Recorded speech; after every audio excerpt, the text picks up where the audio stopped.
So this is Logic made simple. We're just gonna go through the basics. We're not gonna take a deep dive because I don't want this to overwhelm you.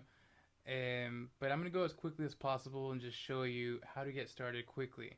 So it's Logic Pro X, and over here we have the transport buttons, which are your main stop, record, play, etc., etc. And then here's the metronome. I'm just gonna go through quickly through the main ones that you'll probably use. And then here we have where all the loops are. You can find drum loops, bass loops, piano loops, pads, all kinds of things. Here on the side, you're going to find the tracks. We have instrument tracks and we have audio tracks. So if you want to record yourself or an instrument, 3/4 inch cable, you can go right there. You have to make sure that the R is enabled in order to record. And then over here, you want to make sure that your whichever plugin that you're in, whether it's one or two, make sure it's the correct one or you're not going to get any signal. Now, if we go up here, where you go to settings and then audio, you have to make sure also that you find your interface. Mine is Revolution 2x2, but in this case, because I'm recording for the Zoom video, I'm going to click zoom and then zoom for input and then output. The buffer size, the higher it is, the better for listening. The lower it is, the better for recording. However, you want to make sure you don't go too low or else you'll hear some crackling in the microphone. So it all depends on your system, how much it can handle. Now, if you want to add effects to the audio, here you have all of your effects. In my case, I use a lot of the waves. Now, if you go to instrument, you're probably going to see it like this. It's going to be blank. So you want to click instrument, or you can click Y, and then you'll see the instruments here as well by category. Now, this may seem very overwhelming, but I promise you, the more that you use it, the more comfortable you will be in using it and navigating all the buttons. So when you start a project, you want to make sure to be organized, right? There's a chain of commands. When I'm producing for television or for an artist, I want to know what the BPM is, what the time signature is, and what the key is. And I want to label everything. I label everything as close as possible so that when the mixer gets it, he's not having to do another job. He can just open all the files and start mixing. That's for another session. We'll talk more about organization and how you want to export your stems and your projects. In this case, let's just go ahead and start by making a quick beat. So I'm going to click right now. This is cool because now Logic has this section which you can leave notes. And then over here, this is the loops. I have a lot of my own loops that I've made, but also from different sources, which I'll share in the near future as well. So let's just get started.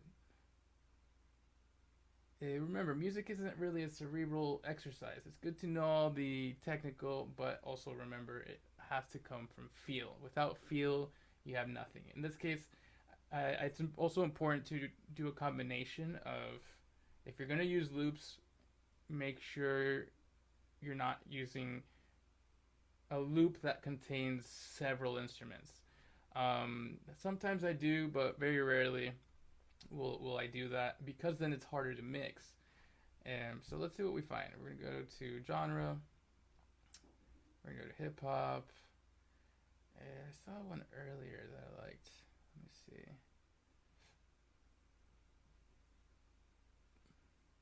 You have different sources, like Splice is one that a lot of people use. I will use some of Splice to I'll use some Splice for textures, but because I'm working for television, you run into legal issues if you use samples. You can use drum samples and manipulate them, but in terms of melody It's still pretty risky even if you're using royalty free. So I don't know if you saw that. I'm going to quickly, you see it's 55, the tempo, so you have to match it, right? 55. And then I'm going to drag it. You can either drag it into the audio, or if you drag it here, it'll create an audio itself. What I like to do is press C and it'll loop it. And then that way, just kind of see what comes from you. Okay, so I'm going to go back to this instrument. And because I'm a piano player, even if I'm going to change it to a synth or whatever, I kind of like to get an idea down.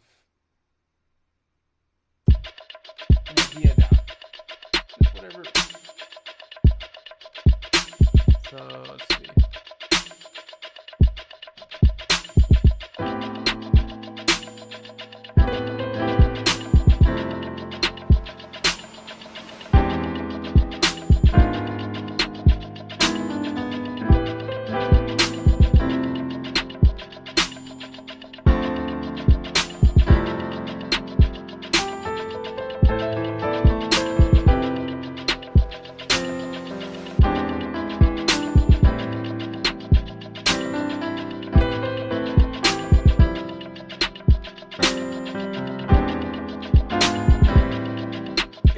I'm going to record that, and if you press Command R, I'm going to take cycle off so I can just play a little bit. 1, 2, and you press R. These are some shortcuts. 1, 2, 4.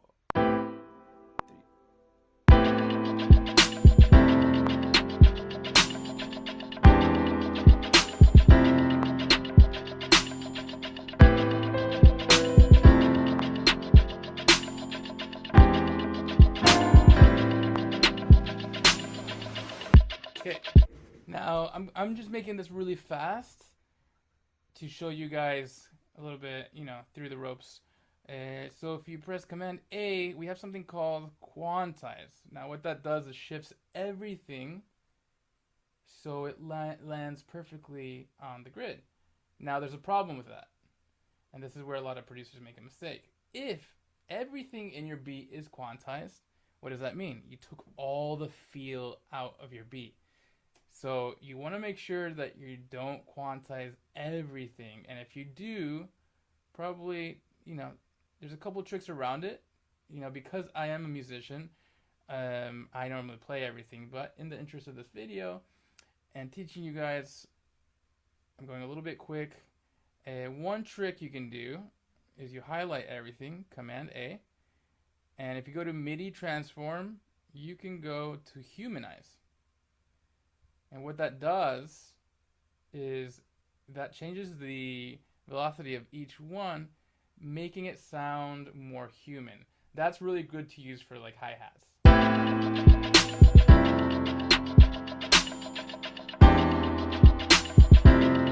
Now to open this mixer, press X.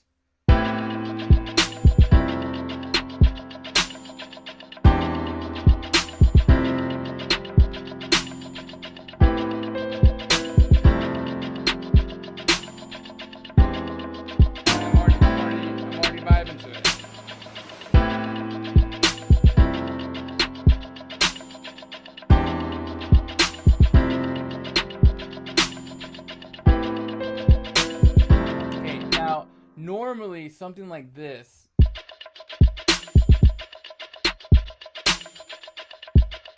the kick and the snare, I would actually prefer to only keep the percussive things, those textures in the background. But because I want to show you guys when you're starting out using a program like Logic Pro X, if you want to just jump right in and make a track, that's what we're doing now. Now, when the second step, right, is now making sure you create tracks that have space. This is another thing that a lot of times when we're starting to make beats, we want to play everything. We want to put everything we know. However, if you do that, there's no room for vocals, right? So it's really important to create space. And production is more about reinforcement versus playing everything that you know. I'll give you a perfect example. So I like that, but what if we either change or add something below? Now all I did was duplicated that track, which is Command D, and I dragged this down. Now I'm going to change this sound. I also like that now Logic has a function where you can search. So I like this Serum, which you can also rent to own through Splice. And what's cool is that you can actually open all the ones you've downloaded through Splice now. In the interest of time, I'm just going to put pad and see.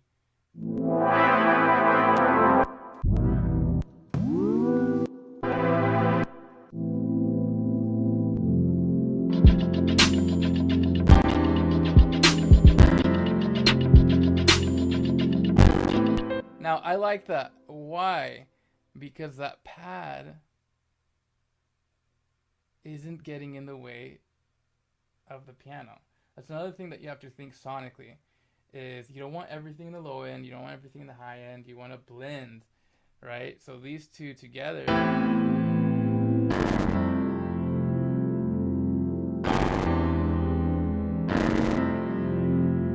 work pretty well.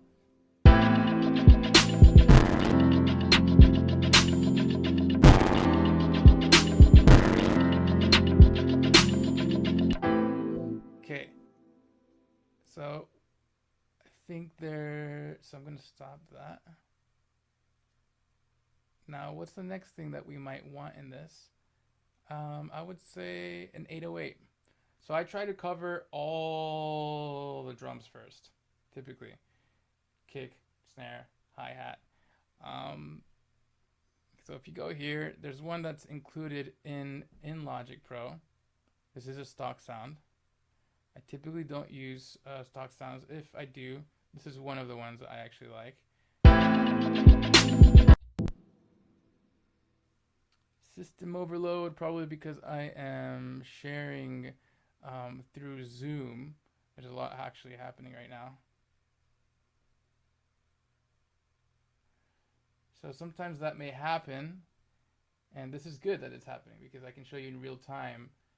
It's good to see what is creating a lot of energy, and that's Zoom itself. So that's actually why this is happening.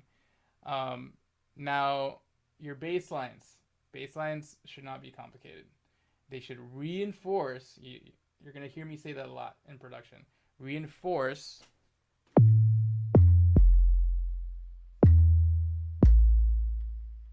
what's already there. 2, 3.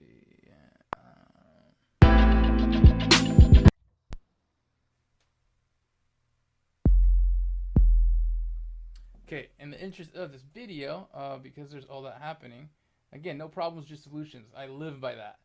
A quick way, if you don't play, what you can do is take off cheat code.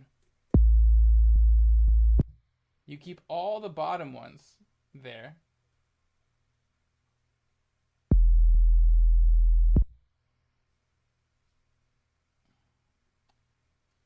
So you keep all the bottom ones of what was already there in the chord. And in piano, that would be called root notes. Let's see. I'm going to change this. Let's see if this helps.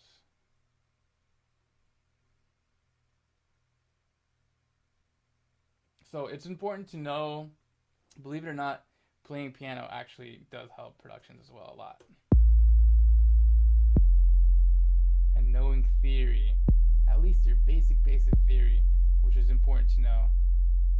And while learning with me, you will definitely learn that, because you have to make sure you understand the basic principles. You have to make sure you understand keys. If not, imagine you have your 808 in one key and then your piano's in another key. It's going to sound off. And that gets in the way of the feel as well.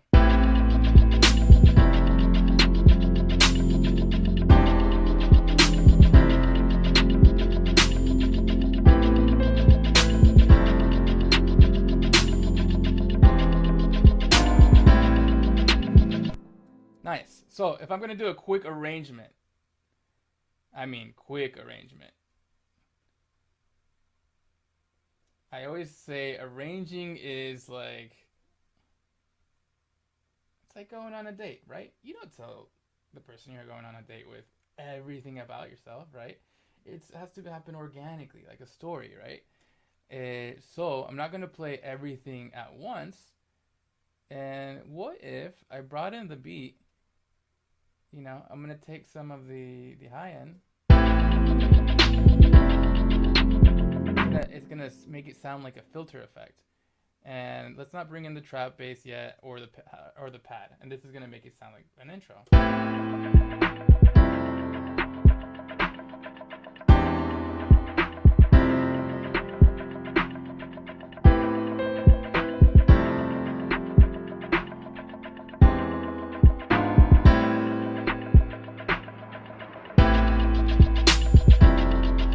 Simple.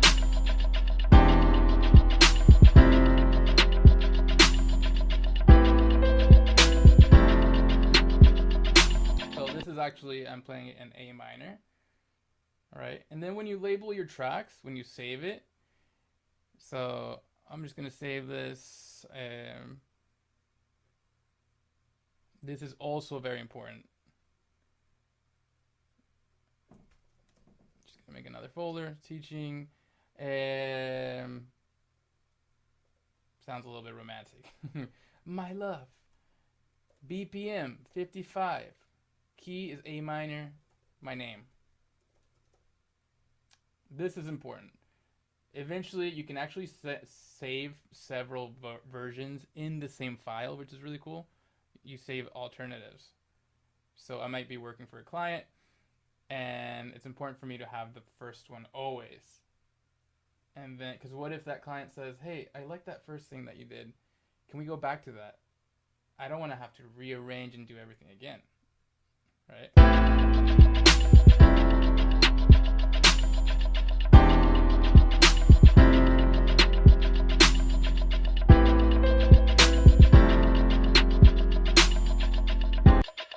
Okay, so I'm going to use a splice in the interest of time.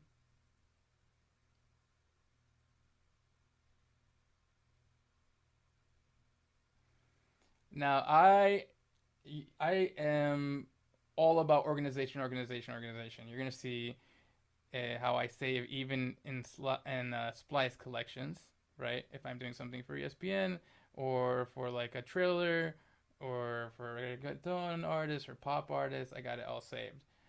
In this case, this is cool. I want a hat, and I know I want the BPM 55. If I do a range, I do about 5 down, 5 back. 5 up.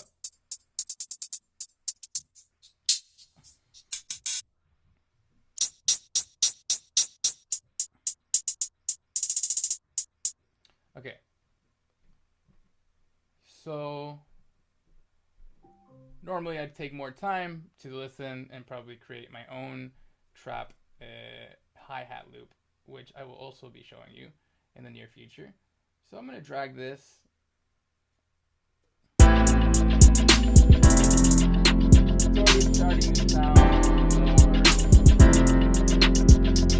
like a chord, more movement, right? So I'm just going to save that moving hats. All right, I'm going to save this. 808. I usually save as I go. Try to keep it as clean as possible. So for whoever has a go at it chain of commands mixer, can just open these stems and not have to figure out what's going on. Okay. Here's another cheat code. I also like this program called Arcade. Now, for me as a producer, I love to make sounds to where nobody knows where they're from. Meaning, I like to manipulate them. I like to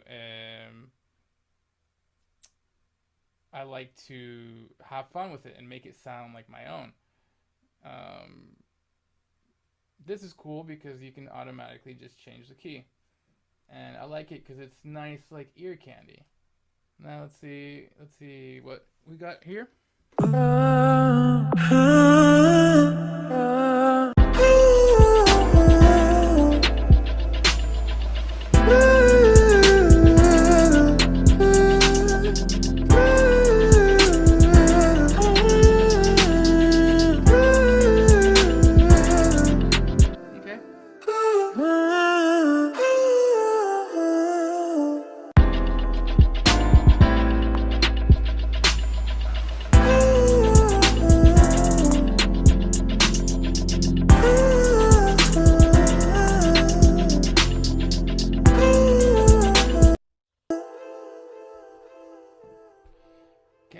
Zoom couldn't handle it.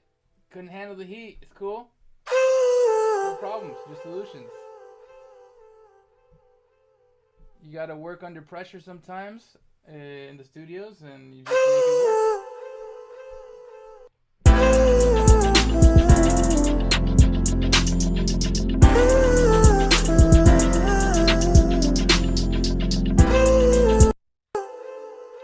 Okay, so we have intro. The other thing is labeling is important. Intro. So imagine you're producing for an artist, right? And they're like, hey, can you go to the verse? You don't want to have to figure out where that is, right? This is probably going to be this chorus. And interest of time, same thing. Verse, pre-chorus, chorus, verse, pre-chorus, chorus. And I'm just going to put drums here as a bridge and maybe just the pad. And then chorus, outro. This is a super popular arrangement.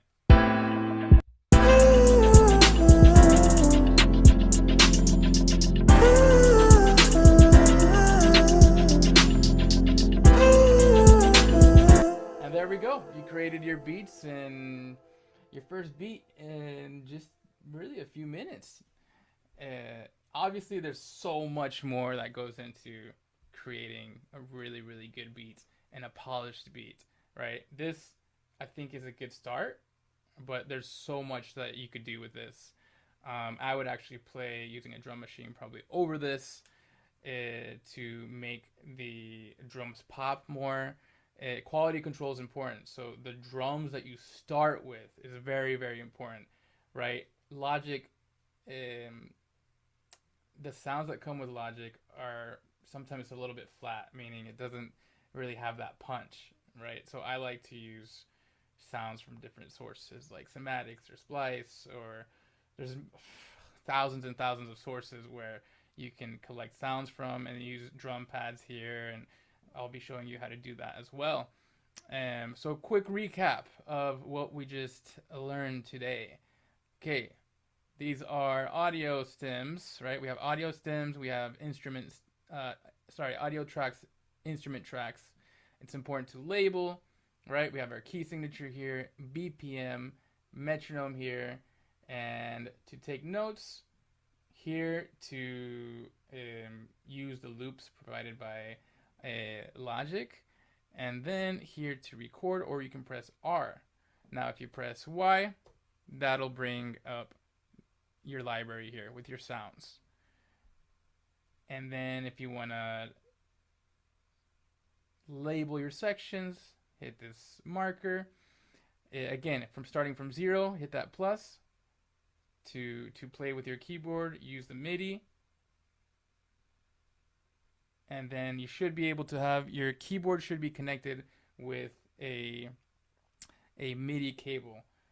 So that's a whole nother video in itself, teaching you proper setup so that you can hear yourself, one, with your headphones, using your audio interface. You should have a good start with your audio interface, your keyboard, your MIDI cable, which is going to transfer the MIDI data from the keyboard to the laptop. And your microphone should be connected to your interface. And then your interface should be connected to your computer. That may sound like a lot, but trust me, like I said in the beginning, once you do this, it's like anything new that you've ever done in your life. You repeat it, you practice it, you execute it, and you get stronger and stronger and faster and faster and faster. Believe me, I was a little bit overwhelmed years back when I started. I was working with a mentor who wanted me to do everything, and I was getting overwhelmed and blah, blah, blah, blah, blah, blah, blah.